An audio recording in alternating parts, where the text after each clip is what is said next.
Vastu majorly आपका space के हिसाब से काम करता है कि आपकी कहाँ पे किस डायरेक्शन में जो चीज होनी चाहिए, जो स्पेस होना चाहिए, तो वो आपको मोर लाइक बेनिफिट दे। बेसिक 2 चीज का ध्यान रखिए आप कि आपका जो एंट्रेंस है वो साउथ ईस्ट में नहीं होना चाहिए। मेन जो घर का एंट्रेंस है साउथ ईस्ट में नहीं होना चाहिए, और जो आपका किचन और टॉयलेट वाला एरिया है वो नॉर्थ ईस्ट में नहीं होना चाहिए। ये 2 चीजों का आप खासकर ध्यान रखिए। दोस्तों, सीताराम टॉक्स विद प्रांशु की वार्तालाप श्रृंखला में आपका स्वागत है। आज की इस वार्तालाप श्रृंखला में हमारे मित्र, कहेंगे हम उन्हें, आर्किटेक्चर और वास्तुशास्त्र अभी बन चुके हैं वो, लेकिन शुरू से हमारे मित्र थे सोमेन मोहाले, वो हमारे साथ हैं। वास्तुशास्त्र का काफ़ी अच्छा ज्ञान है उन्हें, बेसिक नॉलेज इस वीडियो में आपको देखने को मिलेगा। लेकिन उससे पहले चैनल को सब्सक्राइब जरूर करिए, वीडियो को लाइक जरूर करिए और शेयर जरूर करिए। तो सोमेन भाई, स्वागत है टॉक्स विद प्रांशु में। कैसे हो? जी, मैं बहुत अच्छा हूँ प्रांशु भाई। धन्यवाद आपने जो हमारे लिए समय निकाला। जी, शुक्रिया। तो हम वास्तुशास्त्र के बारे में सबसे पहले देखते हैं। अच्छा, वास्तुशास्त्र और आर्किटेक्चर, ये दोनों क्या है? थोड़ा सा डिफरेंस कर दो इसको। वास्तुशास्त्र मतलब कि आपका रिलेटेड होता है आपका जो घर बन रहा है, जो आपका स्पेस है, लिविंग स्पेस, उसका ऐसा डिजाइन करना जो आपको एज अ बेनिफिशियल दे, एज अ पर्सन और एज अ स्पेस के हिसाब से, जो आपके लिए बेनिफिट रहे। वास्तुशास्त्र को अक्सर लोग एस्ट्रोलॉजी से कंपेयर करते हैं। हाँ, एस्ट्रोलॉजी से, है ना? बिल्कुल सही है। तो मोर और लेस कहूंगा मैं कि डिफरेंट है थोड़ा सा। अच्छा, क्योंकि वो वास्तु मेजरली आपका स्पेस के हिसाब से काम करता है कि आपकी कहाँ पे किस डायरेक्शन में जो चीज होनी चाहिए, जो स्पेस होना चाहिए, तो वो आपको मोर लाइक बेनिफिट दे। जैसे कहें कि आपका किचन जनरली रहता है कि अलग अलग आपके डायरेक्शंस रहते हैं वास्तु में। जैसे अग्निकोण होता है, देन आपका वायु कोण होता है। तो उस हिसाब से आपका जो नेचर है, आपका जो वर्क नेचर है, उस हिसाब से आप वो चीजों को जैसे स्पेस के हिसाब से स्टेब्लिश करेंगे, वो आपका वास्तु में आता है। जैसे जनरली किचन आपका अग्निकोण में होता है, क्योंकि किचन है मतलब फायर एलिमेंट रहेगा। तो सॉरी, मैं तो टोकूंगा आपको। जी जी हम उसके बारे में भी बात करेंगे, लेकिन अभी बस आप इतना बता दीजिए कि वास्तुशास्त्र और आर्किटेक्चर, क्या ये दोनों अलग चीज है? अलग तो नहीं है, एक ही होता है। जैसे आर्किटेक्चर जो रहता है, जो आपके आर्किटेक्ट रहते हैं, आर्किटेक्चर कोर्स आर्किटेक्ट जो रहते हैं, जो आर्किटेक्चर करते हैं, उनको भी हम बोलते हैं वास्तुकार। वास्तुकार मतलब कि आपके घर का वास्तु बनाने वाला। जनरली लोग कंफ्यूज हो जाते हैं, जैसे इसलिए पूछ रहा हूँ। हाँ, लोकली जो रहते हैं, जो नक्शा बनाते हैं, वो आपके सिविल इंजीनियर हो गए। आर्किटेक्ट होते हैं कि आपका उस हिसाब से जगह को ज्यादा से ज्यादा आपका इफिशिएंटली यूज करे, ठीक है, और उसको एज आपके बेनिफिट के हिसाब से ही उसको जगह को प्लान करें, तो आपका ही बेनिफिट हो वास्तु के अकॉर्डिंगली। ठीक है। सोमी भाई, ये बताओ कि एक बंदा है, उसे अपने प्लॉट खरीदा उसने, तो उसे प्लॉट खरीदते टाइम किस किस चीजों का ध्यान रखना चाहिए वास्तुशास्त्र के अकॉर्डिंग? वास्तुशास्त्र के अकॉर्डिंग, जैसे अगर आप नए सिरे से घर बना रहे हैं, तो पहले आप प्लॉट खरीदेंगे। जनरली आजकल ट्रेंड ये हो गया बड़ी सिटीज में कि फ्लैट खरीद लेते हैं लोग, या फिर बने बनाए घर प्रेफर करते हैं, कि उनको ज्यादा झंझट नहीं चाहिए कि हमको फिर से नया बनाना पड़ेगा। और जगह की भी थोड़ी सी आपके पास शॉर्टेज रहती है बड़ी सिटी में। जैसे जनरली अभी हम यहाँ शिवनी मालवा में, तो यहाँ पे जगह की कोई दिक्कत नहीं है, और यहाँ पे अभी ऐसा कल्चर भी नहीं है आपका। तो लोग जब भी घर खरीदते हैं, तो वो ये देखते हैं कि आपका जो प्लॉट है, उसके मुंह के हिसाब से जनरली जगह खरीदते हैं। 2 तरीके के प्लॉट होते हैं, 3 तरीके के होते हैं एक्चुअली। एक तो होता है सी मुंह, मतलब आगे से चौड़ा और पीछे से पतला, जो आपका मेन एंट्रेंस है, रोड साइड वाला हिस्सा है, जहां से आप घर पे एंटर करते हो। तो अगर सी मुंह रहेगा, तो उसका आगे वाला हिस्सा चौड़ा रहेगा और पीछे वाला हिस्सा थोड़ा सा पीछे आता है, नैरो हो जाएगा। ठीक है, जो कि एज अ रेसिडेंशियल के हिसाब से आप रेकमेंड नहीं करते हम। ठीक है, क्योंकि सी मुंह के हिसाब से क्या रहता है कि अगर आपका मुंह आगे से ज्यादा चौड़ा है, तो ज्यादा से ज्यादा एनर्जी, मतलब जितनी दृष्टि जो रहती है, लोगों की दृष्टि पड़ती है, वो आपके मुंह के घर की तरफ ज्यादा से ज्यादा पड़ती है, मतलब एक ब्रॉड पोर्शन में पड़ती है। है ना? और एक होता है गाय मुंह।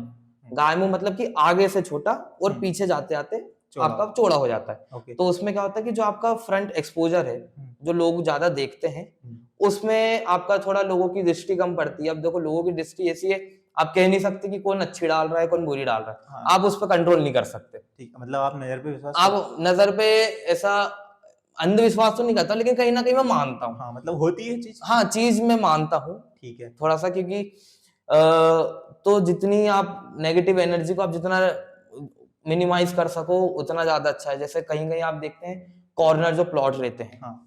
कॉर्नर प्लॉट रहते हैं, मैं कॉर्नर प्लॉट की बात कर रहा हूँ, या जैसे आप कहीं बिजनेस स्टार्ट कर रहे हैं या फिर नया घर बना रहे हैं, तो कॉर्नर जो प्लॉट रहते हैं जहाँ के दो साइड से आपके रोड जाते हैं, ठीक है। तो वो एक ऐसी चीज है जो ज्यादा से ज्यादा एक्सपोज होती है आपके लोगों के साइड से, क्योंकि वो एक साइड से भी देखते हैं और दूसरी साइड से भी देखते हैं। ठीक है। जनरली कॉर्नर प्लॉट पे रहते हैं। अगर आपके कोई बिजनेस रहते हैं, आपने देखा होगा, अगर बिजनेस जो रहते हैं वो ज्यादा लॉन्ग टाइम चल नहीं पाते हैं वैसे बिजनेस। मतलब जो आप कॉर्नर प्लॉट की बात कर रहे हैं। हाँ, वो ज्यादातर लॉन्ग टाइम चल नहीं पाते, और अगर चलते भी है तो उनका जो प्रॉफिट मार्जिन है या जो भी उनके प्रॉब्लम्स है वो कंपेयरिंग टू दूसरे बिजनेस में प्रॉफिट मार्जिन कम रहता है, या प्रॉब्लम्स उनको ज्यादा फेस करनी पड़ती है, एज वेल एज आपके घर के लिए भी यही लागू होता है। ठीक है। मैं अपार्टमेंट्स की बात नहीं कर रहा हूँ, अपार्टमेंट बिल्डिंग्स की बात नहीं कर रहा हूँ, मैं इंडिविजुअल घर की बात कर रहा हूँ या फिर शॉप की बात कर रहा हूँ। मतलब अगर अपन देसी भाषा में बोले तो कोने वाला प्लॉट जो है वो उसको जितना हो सके आप अवॉइड कीजिए। और अगर है आपके पास और कोई ऑप्शन नहीं उसके अलावा, तो आप अपनी एंट्रेंस को जितना हो सके कॉर्नर से दूर रखें। अच्छा। जो घर का मेन एंट्रेंस है, जनरली लोग क्या करते हैं कि कॉर्नर के जितने करीब करें तो मोर एक्सेसिबल रहेगा। आप गाड़ी लेके आएंगे, कॉर्नर पे आपका गेट है, आप गाड़ी से सीधे डायरेक्ट अंदर चले जाएंगे, कुछ भी हो आपको डायरेक्ट कॉर्नर से अंदर जाएंगे।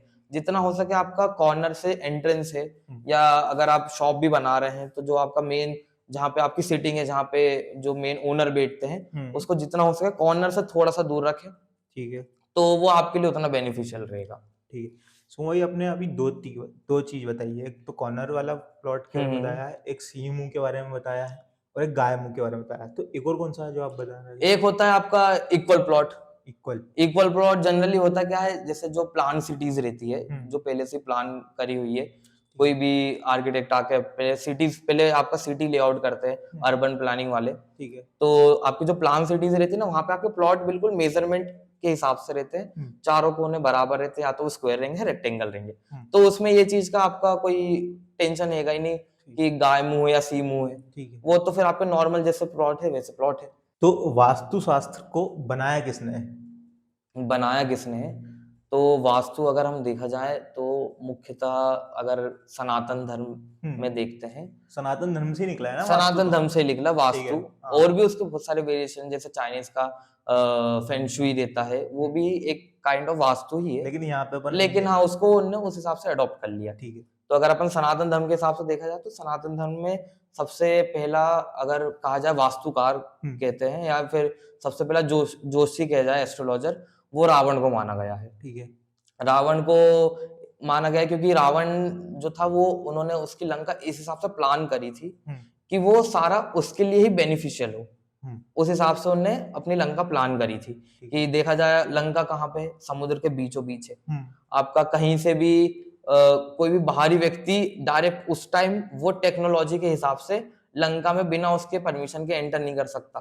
ठीक है। क्योंकि चारों तरफ से वो 100 योजन समुद्र से घिरा हुआ है, सबसे पास का लैंड भारत ही था, वो भी 100 योजन दूर था, है ना। तो और फिर उसके अलावा वो एस्ट्रोलॉजी में भी इतना माहिर था कि उसने ग्रहों को अपने हिसाब से मैनिपुलेट करके रखा था। विद्वान पंडित, बिल्कुल विद्वान पंडित था। तो सबसे पहले रावण को ही देखा जाए तो रावण सबसे पहला वास्तु शास्त्री रहता है। ठीक है। सेकंड अगर देखा जाए महाभारत में जो पांडवों का जो माया महल था, जो आपने सुना होगा माया महल, जो उन्होंने बनाया था, तो माया महल जो बनाने वाला है, जो माया राक्षस है, राक्षस ही है वो भी एक वास्तु शास्त्री है। अच्छा।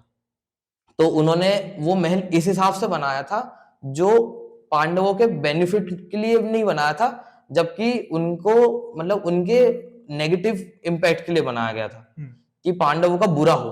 ठीक है। क्योंकि वास्तु जनरली लोग इसलिए करवाते हैं कि उनका भला हो, लेकिन उनने इसलिए बनाया था कि पांडवों का बुरा हो, इसलिए फिर बाद में महाभारत का युद्ध हुआ था। ठीक है। और अगर आप रिटर्न टेक्स्ट के हिसाब से देखा जाए, जो प्रॉपर अगर आपको भी रेफर करना है कहीं से वास्तु के बारे में पढ़ना है, तो विश्वकर्मा जी विश्वकर्मा जी की किताब है अबाउट वास्तुशास्त्र, आप उस पे रेफर कर सकते हैं। तो विश्वकर्मा जी जो कहते हैं कि आपके God of architects, God of engineer, है ना, गॉड ऑफ क्राफ्टमैनशिप, है ना। तो उन्होंने भी वास्तु के बारे में बहुत कुछ बताया है।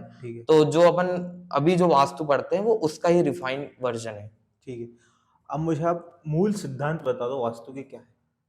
वास्तु के मूल सिद्धांत जैसे बेसिकली जो आप घर के लिए वास्तु बनाते हो, कॉमनली घर के लिए यूज होता है। तो अगर आप फ्लैट खरीद रहे हैं तो फ्लैट जो बना बनाया है आप उसमें आर्किटेक्चर वाइज कुछ ज्यादा चेंजेस नहीं कर सकते, ठीक है, क्योंकि वो बिल्डिंग के ऊपर है। तो आपको दो चीजों का विशेष रूप से ध्यान देना चाहिए। जो आपका मेन एंट्रेंस है, घर का जो मेन डोर है, वो आपका साउथ ईस्ट में नहीं होना चाहिए। साउथ ईस्ट में आपका मेन एंट्रेंस नहीं होना चाहिए। ठीक है। और आपका जो टॉयलेट और किचन वाला एरिया है वो आपका नॉर्थ ईस्ट में नहीं होना चाहिए। ये दो चीजें हैं जो आप मेन ध्यान दीजिए आपके वास्तु में। जो अभी आप नया घर खरीद रहे हैं, बनाएंगे तो आप अपने अकॉर्डिंगली बना सकते हो, वो कोई दिक्कत नहीं है। लेकिन थोड़ा सा इसको और ब्रेक डाउन करते हैं। जी जी, इसको और थोड़ा हिंदी में थोड़ा सा बता दो, south east west north south. जी, उसको बता देता हूँ मैं। एक्चुअली होता है कि जब आप घर बनाते हैं तो एक प्लान, जो आपका घर का बेसिक नक्शा रहता है, प्लान रहता है, आप वो लीजिए, उसको आप 9 हिस्सों में डिवाइड कीजिए, बराबर बराबर 9 हिस्सों में डिवाइड कीजिए। 3-3 हिस्सों के आपके कॉलम बनाइए। मतलब हॉरिजॉन्टल या वर्टिकल? बिल्कुल एकदम स्क्वायरिश फॉर्म में। जैसे कि आपका ये नक्शा है तो आप इसको बराबर बीच में 2 लाइन खींचिए, साइड में 2 लाइन खींचिए, आपके 9 हिस्सों में डिवाइड हो गया। जो सेंटर वाला पॉइंट है आपका, वो आपका होगा ब्रह्म स्थान। ब्रह्म स्थान हो गया, जहां पे आपका सेंटर पॉइंट है, यहाँ से आपकी सारी एनर्जी निकलती है घर की। अच्छा, हाँ, वो आपका ब्रह्म स्थान हो गया। ठीक है। फिर आप जब भी घर ले रहे हैं तो आप ये देखिए कि आपका नॉर्मली मोबाइल में कंपास होता है, आप डायरेक्शन देख सकते हैं। तो कंपास से आप डायरेक्शन देख लीजिए कि आपका घर किस साइड फेसिंग है, कि कहाँ पे उसका मेन एंट्रेंस है और वो किस दिशा में आपको फेस करता है। तो उस हिसाब से आपको बेसिक आइडिया मिल जाएगा। अब जो आपने 9 हिस्सों में उसको डिवाइड कर दिया, बीच का स्थान आपका ब्रह्म स्थान हो गया, बचा आपके पास 8 कोने। ठीक है, आप फेसिंग के हिसाब से देख लीजिए कि कहाँ पे आपका नॉर्थ फेसिंग है, कहाँ पे आपका साउथ फेसिंग है, मतलब पूरा पश्चिम, हाँ बिल्कुल पूरा पश्चिम उत्तर दक्षिण कहाँ कहाँ आपके फेसिंग है। ठीक है, तो आप उस हिसाब से एक बेसिक सा स्ट्रक्चर बना लीजिए कंपास की मदद से, और उस हिसाब से आप प्लानिंग कीजिए घर की। ठीक है, कि कहाँ पे आपको किस हिसाब से कौन सा कलर करवाना है, आपको कौन सा एरिया वहां पे रखवाना है, कि आपको वहां पे हमारा ऑफिस रखना है अगर आप घर से काम कर रहे हैं, बेडरूम कहाँ पे रखना है, किचन कहाँ पे करना है, टॉयलेट और ये सब चीजें कहाँ प्लान करनी है, वो चीजें आप उस हिसाब से देखिए। तो बेसिक जो आपका स्ट्रक्चर रहेगा वो आपका यही रहेगा, उसके हिसाब से आप अपनी जगह प्लान कीजिए। तो थोड़ा सा आप बताओ ना मुझे कि अगर पूरब दिशा, जहाँ से सूरज निकलता है, दिशा को पूरब दिशा बोलते हैं। हाँ, तो उसमें घर बनाना है तो किस साइड मतलब अपना किचन रख सकते हैं, किस साइड बेडरूम रख सकते हैं? देखो बेसिक आपके 4 डायरेक्शन रहती है, उत्तर दक्षिण पूरा पश्चिम। तो आपका जो साउथ साइड है, दक्षिण जिसे बोलते हैं, वो आपके जो आपके जो चारों साइड्स हैं वो चारों एक एक एलिमेंट्स को सिंबल करते हैं, मतलब एक एक एलिमेंट को वो होल्ड करके रखते हैं। तो जो आपका साउथ मतलब दक्षिण साइड है, जो नीचे साइड पड़ता है, साउथ पोर्शन है, वो आपका फायर एलिमेंट है। फायर एलिमेंट है, मतलब वो आग, जो अग्नि है उसको होल्ड करता है, अग्निकोण बोलते हैं। ठीक है। फिर जो आपका उत्तर वाला एरिया नॉर्थ साइड है, वो आपका है वाटर एलिमेंट, जल कोण, वो आपको जल वाटर को होल्ड करके रखता है। ठीक है। फिर जो आपका पूरब साइड है, ईस्ट सूरज निकलता है, जहाँ से सूरज निकलता है, वो आपका वायु कोण है। अच्छा, जो आपके वायु को होल्ड करके रखता है। फॉर एग्जांपल वायु कैसा, मतलब वायु मैं अब बताता हूँ, पहले मैं पश्चिम वाला कंप्लीट कर लूँ। पश्चिम, जो आपका पश्चिम वाला एरिया है, वेस्ट साइड, वो आपका अर्थ, जो भूमि है, उसको होल्ड करके रखता है। ठीक है। अब जो आपका अगर मैं एक एक करके कोण के हिसाब से बताता हूँ, तो जो आपका दक्षिण वाला हिस्सा है, वायु कोण और अग्निकोण, अग्निकोण है, वहां पे आप ज्यादातर हो सके वो एरिया वार्म एनर्जी होल्ड करके रखता है। जैसे कि आपका जो भी किचन है, आप मेरा किचन इस साइड है, दक्षिण साइड है आपका किचन, क्योंकि अग्नि में आप जब किचन ही एक ऐसी चीज है जो जहाँ पे आग का इस्तेमाल होता है घर में, बाकी इसके अलावा कहीं नहीं होता है। ठीक है। किचन क्योंकि मेन वही चीज है। और अगर आप देखा जाए तो इंसान ही एक ऐसी, अगर जीव जंतु जगत में देखा जाए, इंसान ही एक ऐसा है जो आग को मैनिपुलेट कर सकता है, बाकी और कोई जानवर नहीं करता है ना। तो जो फायर एलिमेंट है वो आपका मेन रहता है, तो वो आपका दक्षिण हिस्से में होना चाहिए, और मोस्टली आपका जो किचन वाला पोर्शन है वो आपको दक्षिण मतलब साउथ ईस्ट में आपके किचन होना चाहिए। ठीक है। अगर ईस्ट साइड देखा जाए, ईस्ट साइड आपका एयर एलिमेंट रहता है। एयर मतलब आपका वायु। वायु एलिमेंट ये रहता है कि अगर आप बोलते हैं कि किचन आपका साउथ ईस्ट में होना चाहिए, तो साउथ ईस्ट, आग क्या चीज होती है? आग 3 हिस्सों से बनती है। एक आपका आग हीट होनी चाहिए है, और आपका कुछ भी फ्यूल होना चाहिए, जैसे लकड़ी हो गया जो जिस पे आग जलेगी, और एक आपका ऑक्सीजन। ऑक्सीजन क्या हो गया आपका? एयर है ना। तो एयर और जो हीट है आपकी, उसका कॉम्बिनेशन क्या होता है? फायर। तो आपका जनरली किचन जो रहता है वो साउथ ईस्ट एरिया में रहता है। ठीक है।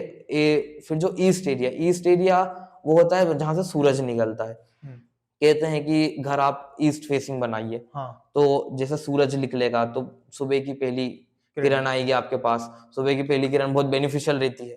कहते हैं कि मेडिकल वाइज भी कि बैक्टीरियाज मिटाती है। अगर आप सुबह की धूप लेते हो तो आपके पास विटामिन डी आता है। तो जो सूरज की पहली किरण रहती है, जनरली ईस्ट एरिया में हम गार्डन प्लान करते हैं। ठीक है। प्लान जैसे कि अगर आपको गार्डन बनाना है कहीं पे भी, तो गार्डन प्लान करते हैं ईस्ट एरिया में। फिर उसके बाद आता है आपका नॉर्थ एरिया। नॉर्थ मतलब उत्तर आपका वाटर एलिमेंट रहता है। ठीक है। वाटर एलिमेंट रहता है। अब ये क्या करते हैं जनरली वाटर एलिमेंट में, जो आपके घर का वेट एरिया है, जहाँ पे गीलापन ज्यादा रहता है ना, वो एरिया आप नॉर्थ में प्लान कीजिए। फिर उसके बाद आ गया आपका उत्तर दक्षिण पूरा पश्चिम एरिया। पश्चिम आपका वेस्ट है। वेस्ट आपका अर्थ एरिया। अर्थ मतलब जो हेवीनेस रहता है। अर्थ मतलब आपका धरती, मिट्टी, पत्थर, जमीन वगैरह, वो एक हैवी एलिमेंट रहता है। हैवी एलिमेंट मतलब जो आपकी वेल्थ, जो जनरली वेल्थ रहती है, आपकी वेल्थ को होल्ड करके रखता है अर्थ एलिमेंट।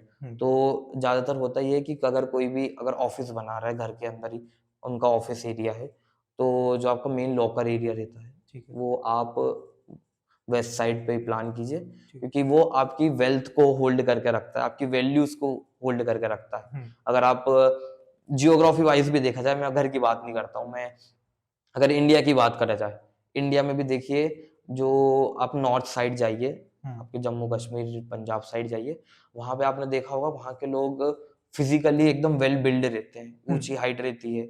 जनरली आपके जितने Punjab side, Haryana side, Jammu side, है ना, आपके जितने एथलीट हैं जो ओलंपिक्स में जा रहे हैं, वो ज्यादातर आपके मोस्टली हरियाणा से जाते हैं। क्यों? क्योंकि वहां पे वाटर कंटेंट ज्यादा है। आपका शरीर क्या है? 70% पानी है। आपका वाटर कंटेंट ज्यादा है, तो मतलब आपका फिजिकल वेल बिल्ड ज्यादा रहेगा।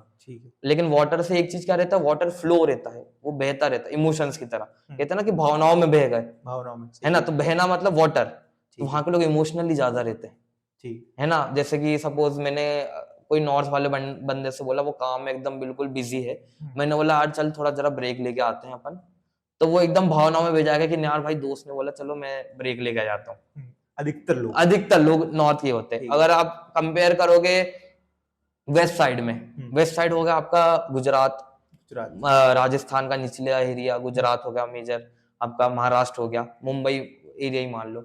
मुंबई एरिया होता है आपका गुजरात में, मुंबई में, जहाँ वहां पे आपने देखा होगा अमीर लोग ज्यादा रहते हैं, वेल्दी लोग ज्यादा है, क्योंकि वो आपके वेल्थ को होल्ड करके रखते हैं वेस्ट साइड में, है ना। आप अगर आप किसी मुंबई वाले बंदे से बोलो, कंपेयर करो दिल्ली वाले बंदे से कि यार चलो घूमने चलते, चाय पानी करने चलते, वो बिल्कुल चल देगा, हाँ चलो।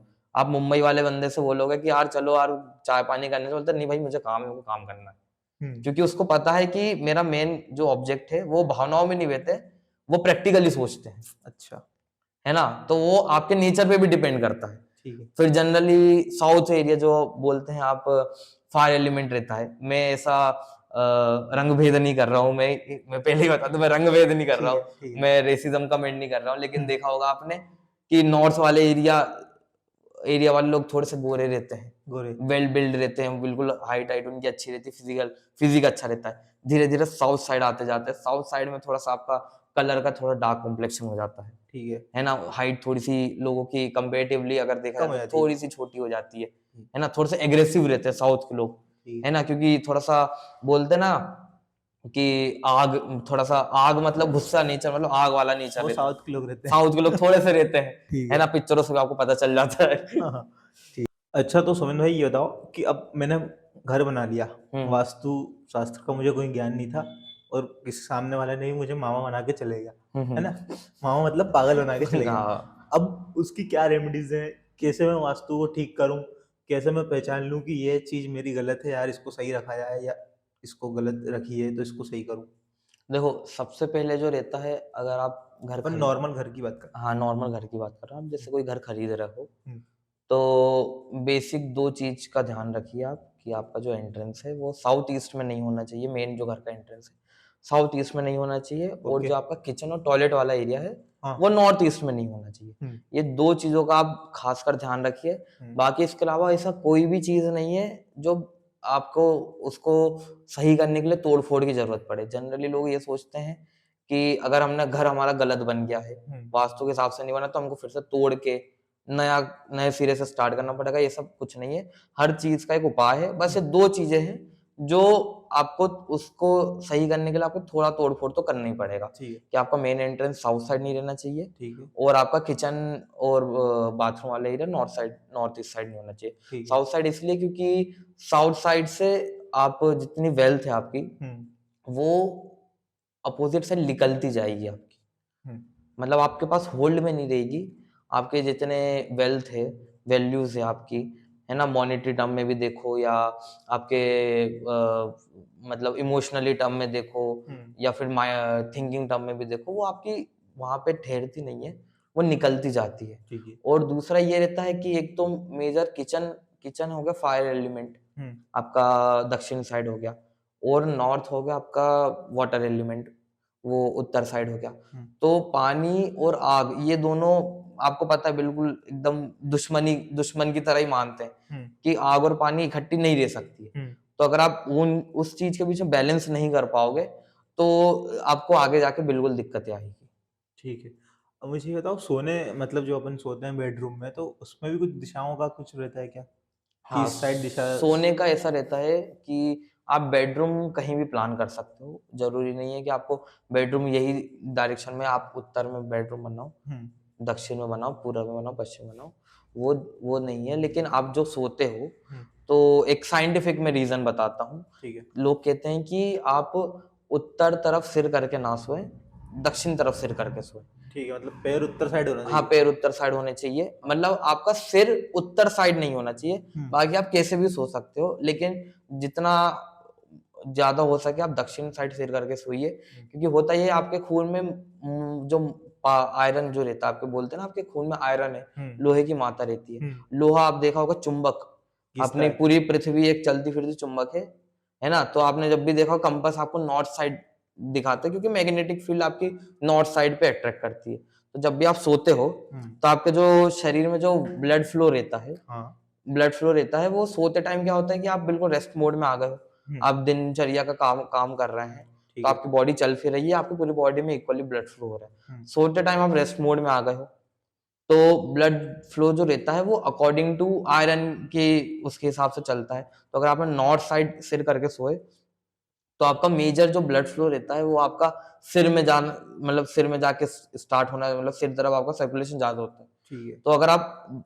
नॉर्थ साइड पैर करके सोगे, तो जो आपका ब्लड फ्लो है, क्योंकि देखो खून जो आपका मेन उसका काम ये रहता है कि आपके सारे बॉडी पार्ट में बराबर खून दे थ्रू ब्रेन के थ्रू होते हुए आपके सारे बॉडी पार्ट में खून आपको प्रोवाइड करवाना है।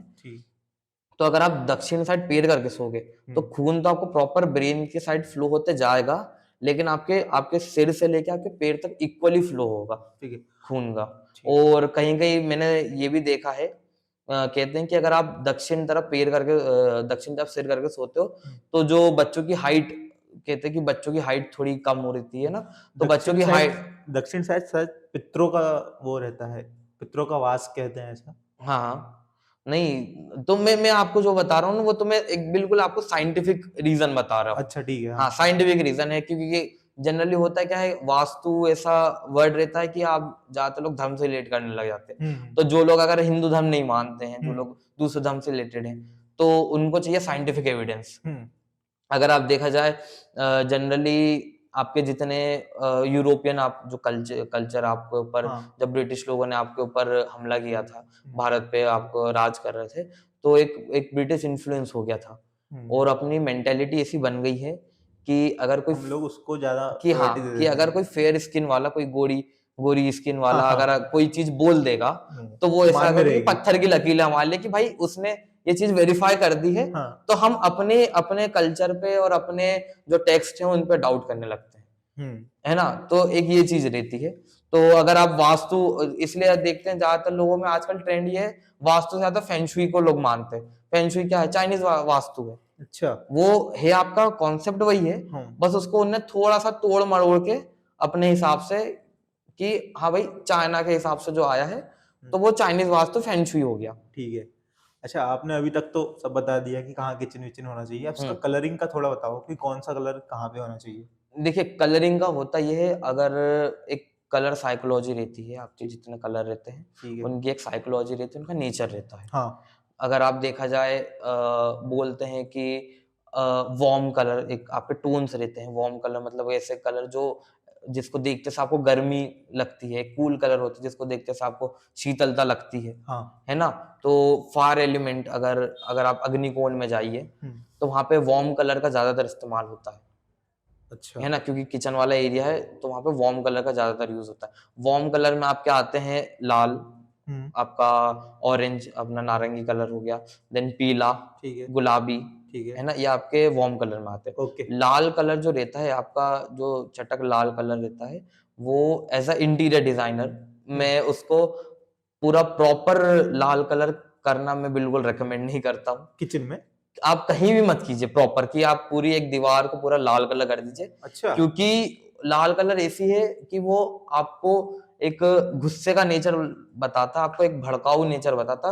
वो लाल कलर एकदम चटक लाल आपकी आंखों में भी चुभता है। कहते हैं कि नहीं लाल कलर पूरा वो नहीं होना चाहिए। आप कोई एक ऐसी चीज रख दीजिए जो लाल कलर की हो, छोटी सी एलिमेंट हो गया। जैसे जनरली अगर आप सूट पहनते हो, 3 पीस सूट पहन रहे हो, आपने ब्लैक सूट है, व्हाइट शर्ट है, ब्लैक कोट है आपका, ब्लैक पैंट है, वेयरिंग पे आप अपन आएंगे अभी नहीं तो मैं एक कलर साइकोलॉजी जरा बता रहा हूँ कि अगर आपने ये पहना है तो एक रेड कलर की टाई होती है। जनरली देखा होगा जो हायर अथॉरिटी वाले रहते हैं वो रेड टाई पहनते हैं, है ना। क्यों? क्योंकि वो आप पूरे लाल कपड़े पहन के घूमेंगे, है ना, तो आप सेंटर ऑफ अट्रैक्शन तो बन जाएंगे, लेकिन आप भीड़ से बहुत ज्यादा ही अलग लगेंगे, जोकर टाइप, बिल्कुल नमूने ही लगेंगे। आप कह रहे तो जोकर भी नहीं, आप नमूने लगेंगे, है ना। तो आपको अपनी तरफ ध्यान आकर्षित भी करना है, लेकिन बिल्कुल अलग भी नहीं लगना है ना। तो लाल ऐसी चीज है कि वो बिल्कुल ध्यान आकर्षित करती है, ठीक है, लेकिन थोड़ा सा कि आपको अलग भी नहीं लगना है। कहते भी ना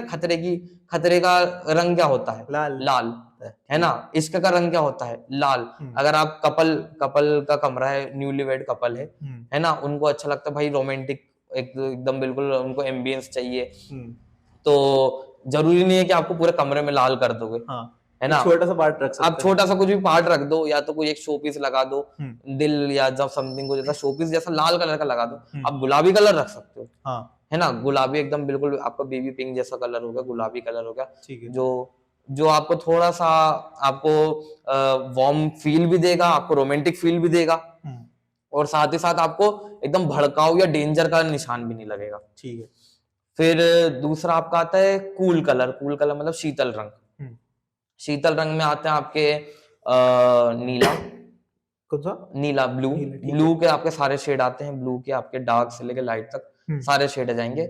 और फिर आता है आपका ग्रे कलर और व्हाइट कलर। व्हाइट कलर ऐसा है आपका कि जो आपका पानी के साथ भी रिजेंबल करता है और आपका हवा के साथ भी करता है, ठीक है।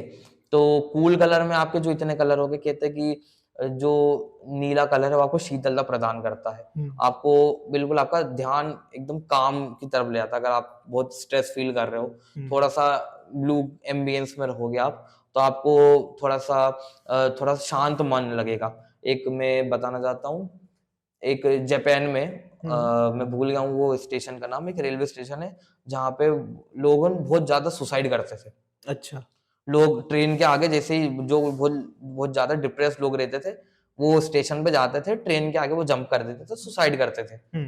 तो उन लोगों ने एक साइकोलॉजी समझा और ट्रेन का जितना भी आपकी लाइटिंग है उसको मोर लाइक आपने उन्होंने कूल कलर में टोन में कर दिया, मतलब आपकी जितनी लाइटिंग है वो थोड़ा सा आपका ब्लूइश शेड में कर दिया। तो जो लोग आते हैं उन जो ब्लू कलर देखते हैं ना, तो उनका दिमाग थोड़ा सा शांत हो जाता है, ठंडा हो जाता है, शीतल हो जाता है। तो उनका एक तो मन परिवर्तन भी हो जाता है कि नहीं अब हमको सुसाइड नहीं करना है। तो आपका जो ब्लू कलर है वो आपका शीतलता प्रदान करता है, जो आप नॉर्थ साइड में, आपके उत्तर साइड में बिल्कुल कर सकते हैं। दूसरा आपका हो गया आपका ईस्ट साइड, पूरब साइड। पूरब है आपका एयर, एयर में आप सफेद कलर कीजिए। अगर आप वहां पे प्लांटिंग और सब भी कर रहे हैं तो प्लांट के लिए आप येलो कलर भी कर सकते हैं। एक आप थोड़ा ब्राउनिश कलर भी कर सकते हैं, एक बेज कलर हो गया, ब्राउन कलर हो गया, ठीक है ना, जो आजकल अभी ट्रेंड में भी चल रहा है, आप वो भी यूज कर सकते हैं। अब व्हाइट कलर तो कॉमन ऐसा कलर है कि आप हर जगह आप यूज कर सकते हैं। White colour depict space, space मतलब आपका आसमान, मतलब वो आपका बाउंडलेस है, आप उसकी कोई बाउंड्री नहीं है। अगर आप धरती की बात करोगे तो धरती में अब आपकी लैंड है, एक टाइम बाद जाके आपका लैंड खत्म हो जाता है, पानी शुरू हो जाता है। फिर अगर आप पानी की बात करोगे, पानी आपका खत्म हो जाएगा, फिर से लैंड शुरू हो जाएगा। एक धरती एक गोल है, एक कॉम्पैक्ट चीज है जिसकी बाउंड्रीज है। लेकिन स्पेस तो बिल्कुल अनंत है। तो व्हाइट कलर आपका अनंत मतलब कि स्पेस को रिजेंबल करता है। अगर आपके पास छोटी जगह है, छोटा स्पेस है, तो आप वहां पे व्हाइट कलर कीजिए। व्हाइट कलर करने से आपकी जगह भी एक तो बड़ी लगेगी, दूसरा है शांत लगेगा, है ना। आपको अगर कोई चटक कलर आप बिल्कुल प्रेफर नहीं करते हो तो आपको जगह भी थोड़ी सी शांत लगेगी, आपका माइंड थोड़ा सा रिलैक्स रहेगा वहां पे। तो आप व्हाइट कलर तो पूरे घर में ओवरऑल कर सकते हो, छोटी छोटी जगह पे आप ऐसा एक टच दे दो थोड़ा सा कलर के हिसाब से, जो एक वो जगह पे एक थोड़ा सा आपका कॉन्ट्रास्ट इफेक्ट लेके आए, थोड़ा सा एक एलिमेंट ऐड करे, ठीक है। और फिर देन हो गया आपका पश्चिम साइड हो गया आपका अर्थ, धरती हो गया, वो आपका हैवी एरिया हो गया। वहां पे जो रहता है आप येलो कलर बिल्कुल कीजिए। येलो में भी चटक येलो में बिल्कुल मना करूंगा, चटक येलो नहीं करें। अगर आप चटक येलो कलर ऐसा है कि आप येलो कलर कीजिए, पीला कलर कीजिए। चटक इसलिए कि अगर आपके घर में बच्चे हैं, अगर बुजुर्ग लोग रहते हैं, चटक येलो कलर आपकी आंखों में चुभता है डायरेक्टली। आप देखा जाए कि आपने बोला होगा, पीके मूवी देखी होगी, पीके में वो येलो कलर का हेलमेट पहन के घूमता है। तो येलो हेलमेट क्यों? क्योंकि वो लोगों को उसका ध्यान आकर्षित करता है कि पीला कलर है और लोगों का ध्यान उस पर आकर्षित होता है, और वो एक काइंड ऑफ पीला कलर चुभता है आंखों में। तो अगर बच्चे हैं, बुजुर्ग है, तो मैं बिल्कुल चटक येलो मना नहीं करता हूँ, रेकमेंड नहीं करता हूँ, लेकिन आप उसका थोड़ा सा एक लाइट शेड, बेज शेड हो गया आपका। बच्चों के और बुजुर्गों पे क्या इफेक्ट पड़ेगा? इफेक्ट तो ऐसा रहता है कि साइकोलॉजिकली इफेक्ट नहीं पड़ता ना। साइकोलॉजिकली ऐसा होता है कि जैसे बुजुर्ग हैं, उनको आंखों से रिलेटेड कुछ कुछ आपकी दिक्कतें होती है, आपकी एज जैसे जैसे एज बढ़ती जाती है, आपकी आई साइट कमजोर होती जाती है। तो जितना हो सके आप उतना काम कलर देखोगे उतना अच्छा रहेगा, है ना। मोस्टली घरों में कलेश छोटी छोटी बातों पे होता है, हाँ, तो उसमें कलरिंग का कुछ इशू रहता है क्या? कलेशों में कलरिंग का इशू ये होता है कि आप अगर अपोजिट कलर कर देते हो, जैसे नेचर के हिसाब से, जो आपके वास्तु में जो कोण के हिसाब से अपोजिट कलर कर देते हो, अगर आप उसके बिल्कुल विपरीत कलर कर देते हो तो वो आपका थोड़ा सा है कि माइंड डाइवर्ट कर सकता है। अच्छा, हाँ, कह सकते हैं कि अगर एक मैं बहुत बढ़िया एग्जांपल दूंगा, आप घर पे पर्पल कलर अवॉइड कीजिए, बैंगनी कलर। अच्छा, बैंगनी कलर मैं जितना कहता हूँ कि अवॉइड करना चाहिए एक बैंगनी कलर। बैंगनी कलर होता ये है जनरली, दो कलर का मिक्सचर है बैंगनी, आपका लाल और नीला।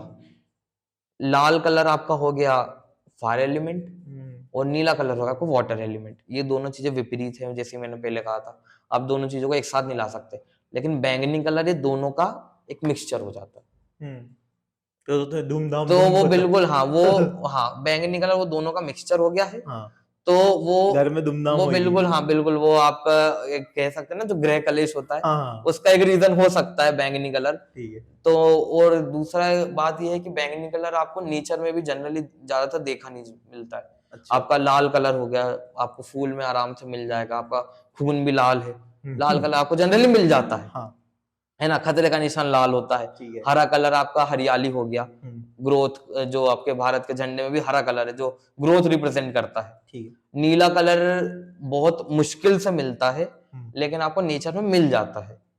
जैसे कुछ कुछ जानवर रहते हैं जो नीले कलर के रहते हैं, कुछ मेंढक रहते हैं जो नीले कलर के रहते हैं, नीलकंठ टाइप, नीलकंठ टाइप के, जैसे जो पक्षी हो गए वो नीले कलर के बहुत रहते कम हैं, देखे जाते हैं। बहुत बहुत कम देखने आता है, क्योंकि नीला कलर नेचर में बहुत कम रहता है। आपने देखा भी होगा कुछ लोगों की आंखें नीली कलर की रहती है, जो कुछ परसेंट लोग ही हैं दुनिया में जिनकी आंखों का कलर नीला रहता है। जनरली आपकी काली होती है, भूरी होती है, किसी किसी की थोड़ी सी कजरी ब्राउनिश शेड की रहती है। नीली कलर की आंखें आपने देखा होगा बहुत कम लोगों की होती है, क्योंकि नीला कलर वो कलर है जो आपको नेचर में बहुत कम देखने को मिलता है। और बैंगनी कलर अगर आप देखा जाए पुराने जमाने में, अभी तो सिंथेटिक कलर बन जाते हैं आपके आर्टिफिशियल मशीनरी से, केमिकल से बन जाते हैं। पुराने जमाने में बैंगनी कलर जो एक्सट्रैक्ट करते थे, पुराने जमाने में सारे कलर आप नेचर से एक्सट्रैक्ट करते थे, नेचर से निकालते थे सारे कलर। तो जो बैंगनी कलर है वो एक सीप होता है, एक स्नेल होता है, जो आपके घोंगे रहते हैं ना, स्नेल बोलते हैं, है ना, एक प्रजाति का स्नेल होता है जिससे बैंगनी कलर एक्सट्रैक्ट करते थे। वो स्नेल को निकालते थे, उसको फोड़ते थे, कहे तो उसको पूरा कुचल देते थे, वो जीव को कुचल के, और फिर जो उसके पास जो उसका जो रस रहता था उसको सुखा के बैंगनी कलर बनाते थे। कहते बैंगनी कलर रॉयल कलर रहता है, रॉयल जो राजा महाराजा पहनते थे। ठीक है ना, आपका यूरोप साइड में देखिए बैंगनी कलर रॉयल कलर रहता है। क्यों? क्योंकि वो कलर इतना आपको, वो पहले तो वो घोंगा ढूंढना मुश्किल है नेचर में, फिर वो जो प्रोसेस से गुजरता है, आप इतने घोंगे को मार रहे हैं, फिर उनका कलर एक्सट्रैक्ट कर रहे हैं, वो भी आपको कुछ इतना सा कलर मिलेगा। आप कुछ 100 घोंगों को मारोगे तो थोड़ा सा कलर मिलता है, वो बहुत महंगा रहता है।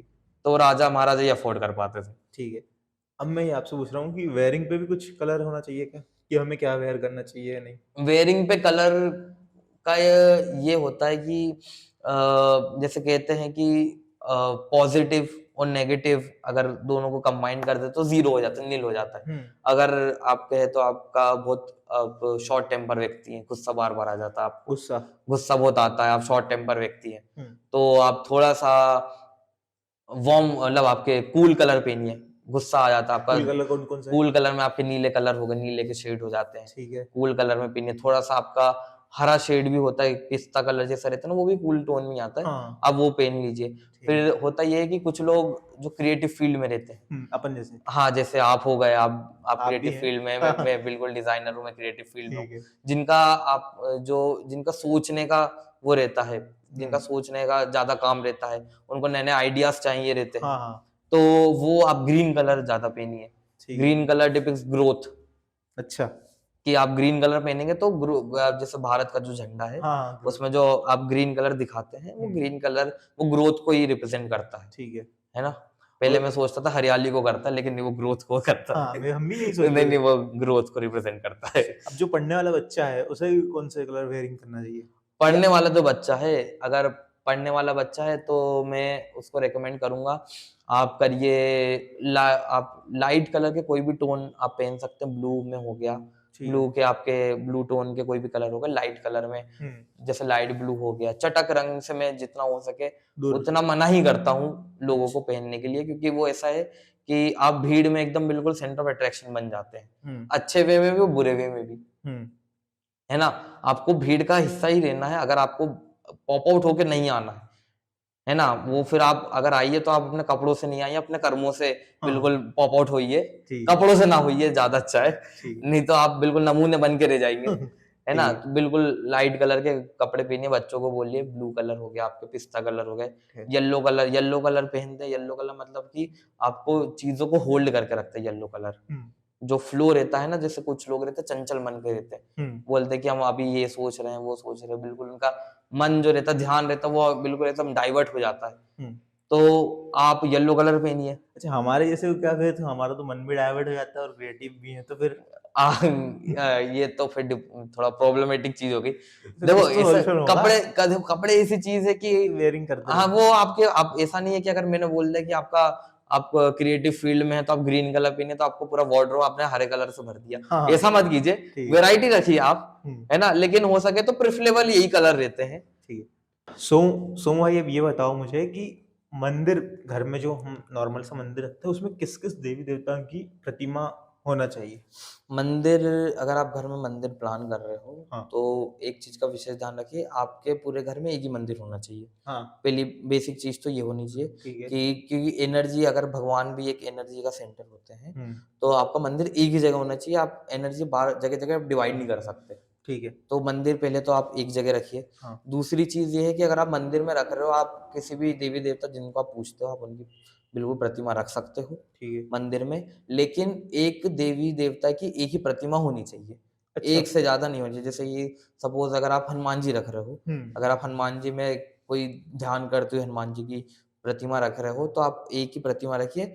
आप उनके साथ पर्वत उठाते हुए हनुमान जी की प्रतिमा नहीं रख सकते, क्योंकि वो दोनों अलग-अलग नेचर को डिपिक्ट करती है। अच्छा। और वो आपस में, अगर एक ही मंदिर में दोनों चीज़ें रहेगी, हुँ। तो वो आपस में वो क्लैश करेगी, वो उनकी एनर्जी क्लैश करेगी। क्योंकि एक तरफ शांत उनकी प्रतिमा है और एक तरफ उनकी प्रतिमा है जो थोड़ी-सी पावरफुल प्रतिमा है। पावरफुल, हाँ। तो वो एक दूसरे को क्लैश करती है। तो ठीक है। मंदिर में अगर आप रख रहे हो, तो एक भगवान की एक ही टाइपोलॉजी की प्रतिमा रखिए और एक ही रखिए, एक से ज़्यादा नहीं रखिए। ठीक है। दूसरा ये है कि आप पितरों की, पूर्वजों की, जो आपके घर में जो हाँ। पितर रहते हैं, उनकी प्रतिमा मंदिर में कभी नहीं रखनी चाहिए। ठीक है। अगर आप पूजा करते हो, बिल्कुल उनकी थोड़ी-सी अलग कहीं भी दीवार पे आप उनकी फ़ोटो लगा सकते ठीक हो। है। मेन मंदिर में नहीं लगाना चाहिए। ठीक है। फिर होता ये है, मंदिर में अगर आप कोई भी भगवान की जो पूजा करते हो, आप जिनको भी इष्ट देव मानते हो, हुँ। जिनकी आप पूजा करते हो, हुँ। कुल देवी देवता अलग चीज़ होती है, क्योंकि वो बाय बर्थ आपको हाँ। आपके कुल देवी देवता हैं। हाँ। इष्ट देव वो रहते हैं जो आपके काइंड ऑफ कहे से आपके फेवरेट देवी देवता, जिनको आप अपने मन से मानते हैं। जैसे कोई भोलेनाथ को मानते हैं, हुँ, हुँ। कोई देवी जी को मानते हैं। जैसे हाँ। मेरे इष्ट देव हनुमान जी हैं, ठीक है। मैं हनुमान जी को मानता हूँ। हाँ। अच्छा, एक हनुमान जी से और बात याद आई कि आपके नाम पे एक वर्ल्ड रिकॉर्ड भी है। जी हाँ, थोड़ा-सा उसे बताओ कि कैसा बना वर्ल्ड रिकॉर्ड? मेरा मेरे नाम पे इंडिया बुक्स ऑफ रिकॉर्ड में नाम दर्ज है मेरा। मैंने हनुमान जी की पेंटिंग बनाई थी, टाइपोग्राफी अच्छा। मेथड से। टाइपोग्राफी होता ये है कि आप कोई भी वर्ड लिख-लिख के, आप मेन कलर नहीं करते हो, आप कुछ भी पेंट नहीं करते हो, हुँ। आप वर्ड लिख-लिख कर हुँ। हनुमान जी की पेंटिंग बनाते हो। हुँ। तो मैंने राम, राम वर्ड लिख-लिख कर हुँ। 1,82,011 टाइम मैंने अच्छा। गिनती भी करी, 1,82,011 टाइम मैंने राम लिखा है। हाँ। और हनुमान जी की एक पोर्ट्रेट बनाई है, पंचमुखी हनुमान है। ठीक है। अगर आपको देखना चाहो, हाँ, अगर आप तो मैं शून्य, शो कर दूँगा इसमें। बिल्कुल, हाँ, बिल्कुल अगर लाइव देखना है आपको, हाँ, लाइव अगर देखना है। श्यूनीवनापुरा रीजन में अगर आप रहते हो, हुँ। आस-पास में, तो यहाँ पर राम मंदिर है, तमोली समाज राम मंदिर। हुँ। वहाँ पे हमारे पिताजी ने वो बिल्कुल डोनेट कर दान दिए। डोनेट कर दी थी। कि अच्छा। पिताजी का कहना था कि इतने बड़े हनुमान जी की मतलब प्रतिमा घर में नहीं लगानी, ये भी एक वास्तु का वो है अच्छा। कि हाँ, हनुमान जी होते ये हैं कि हनुमान जी बहुत ही एक सेंसिटिव भगवान कहे वो होते हैं हनुमान जी। आप उनकी पूजा आप डेली बेसिस पे, जैसे मंदिर में जैसे पूजा करते हैं ना, हाँ, आप घर पे नहीं कर सकते हनुमान जी की पूजा। सही है। छोटी-सा आप प्रतिमा लगाओ, उनकी हुँ। पूजा करो, वो ठीक है, लेकिन आप डेली बेसिस पे नहीं कर सकते हो। और अगर आप दंपति हो, हुँ। शादीशुदा व्यक्ति हो और हनुमान जी बाल ब्रह्मचारी हैं, तो आप वो बेसिस पे या हनुमान जी की पूजा, आप हनुमान जी की फ़ोटो जो मूर्ति है, बेडरूम में नहीं लगा सकते आप, हुँ। है ना? आपको मंदिर में ही लगाना ज़रूरी ठीक है। है ना? तो ये भी एक चीज़ है, तो फिर इसलिए मेरे पिताजी ने वो हनुमान जी की फ़ोटो राम मंदिर में डोनेट कर दी थी। तो ठीक अभी वहाँ बिल्कुल अच्छे से हमारे पंडित जी उसका ध्यान रख रहे हैं, है। रोज़ पूजा होती है उनकी और हम भी खुश हैं, वो भी खुश है। ठीक है, ठीक। तो सोमू भाई, बहुत अच्छा लगा आपसे जी, जी, मिलके। बिल्कुल, धन्यवाद। थैंक यू फॉर कमिंग जी, बिल्कुल, ठीक धन्यवाद है। जी। दोस्तों, आई होप कि आपको पॉडकास्ट पसंद आया होगा। मिलते हैं अगली वीडियो में, तब तक के लिए राधे-राधे।